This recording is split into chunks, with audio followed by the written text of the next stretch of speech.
Masa sih? Kemapanan suatu kota ternyata tidak ditentukan oleh modernitas, namun oleh kemampuan penduduknya dalam bertahan hidup dan beradaptasi. Akan tetapi bagaimana jika ada kota-kota yang jauh berbeda dari kota-kota pada umumnya? Seperti kota yang punya populasi 1 orang sampai yang isinya kebanyakan orang yang sudah meninggal. Masa sih? Langsung aja kita simak kota-kota unik di dunia. Masa sih? Monowi adalah sebuah desa di Boyd County, Nebraska, Amerika Serikat. Wilayah ini mendapat perhatian nasional dan internasional setelah sensus Amerika Serikat 2010 melaporkan bahwa desa tersebut hanya memiliki 1 penduduk, yaitu Elsie Ayler.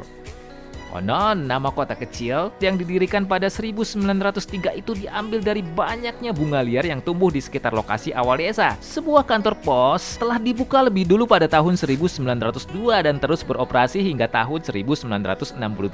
Populasi kota kecil dengan luas total 0,5 km persegi itu mencapai puncaknya pada tahun 1930-an ketika berjumlah 150 orang. Mirip dengan banyak kota kecil lainnya di dataran besar Amerika, Monowi kehilangan populasi mudanya yang merantau ke kota-kota berkembang dan menyediakan lebih banyak kesempatan kerja. Pada tahun 2000, penduduk Monowi tersisa 2 orang. Mereka adalah Rudy dan Elsie Ayler, sepasang suami istri. Mereka adalah satu-satunya keluarga yang menduduki wilayah tersebut. Rudy meninggal pada tahun 2004, meninggalkan istrinya sebagai penduduk terakhir. Ditinggal pergi suaminya, Elsie harus memanggul banyak tugas. Sebagai satu-satunya penduduk di kota tersebut, dia dengan patuh menandatangani dokumen apapun yang dikirimkan negara kepadanya untuk mendapatkan pendanaan, seperti untuk air, listrik yang membuat 3 lampu jalan Monowi menyala, dan untuk perbaikan jalan, dia mengajukan pajak dan memungutnya sendiri. Bahkan dia adalah wali kota Monowi tanpa lawan.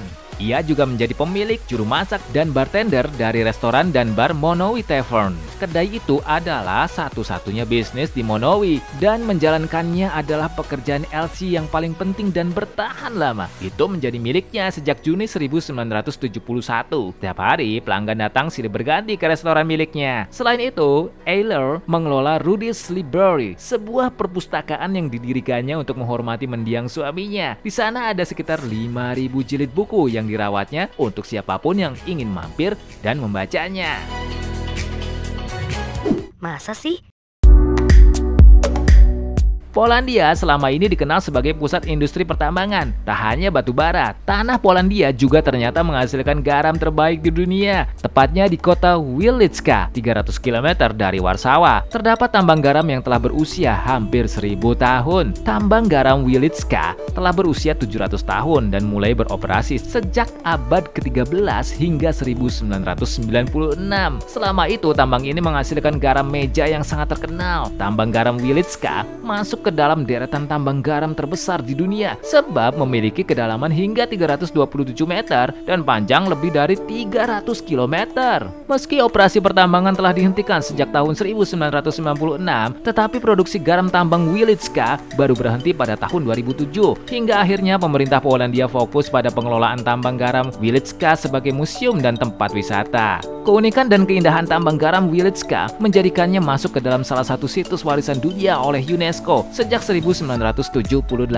Setiap tahunnya, tambang garam ini dapat dikunjungi lebih dari 1 juta wisatawan domestik maupun mancanegara. Pengunjung dapat melihat langsung dan mencicipi garam yang masih menempel pada atap dan dinding gua. Selain itu, pengunjung akan dimanjakan dengan berbagai patung dan ukiran pada dinding gua. Selama di dalam tambang, pengunjung akan didampingi dan mendapatkan penjelasan dari tour guide sehingga pengunjung tak akan tersesat. Jika sedang berada di Polandia, tak ada salahnya untuk mengunjungi tambang garam Wilicka. Masa sih?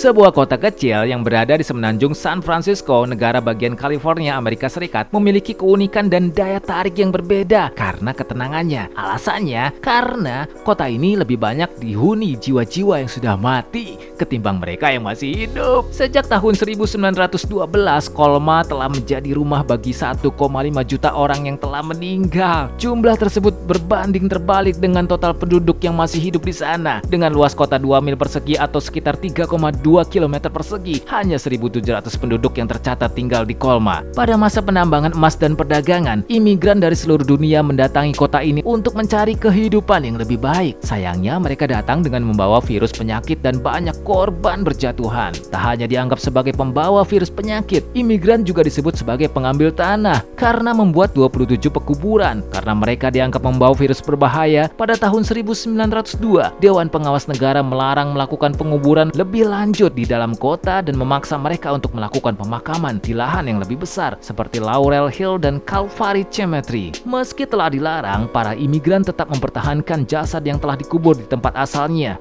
Namun, sejak 1942, hanya ada 2 tempat pemakaman yang ada di San Francisco, the San Francisco National Cemetery dan Mission Dolores Cemetery. Hingga kini tempat pemakaman tersebut masih ada, hanya saja tidak menerima jasad baru untuk dikubur. 4 dekade kemudian, Uskup Patrick Riordan memutuskan untuk membuat tempat pemakaman baru di sebuah lembah yang berjarak 8 km dari Colma. Sejak saat itu, lebih dari 150.000 mayat akhirnya dipindahkan dari San Francisco ke Colma. Kota kecil itu pun diberkati dan dinobatkan sebagai satu-satunya kota di dunia di mana jumlah orang mati lebih banyak daripada yang hidup.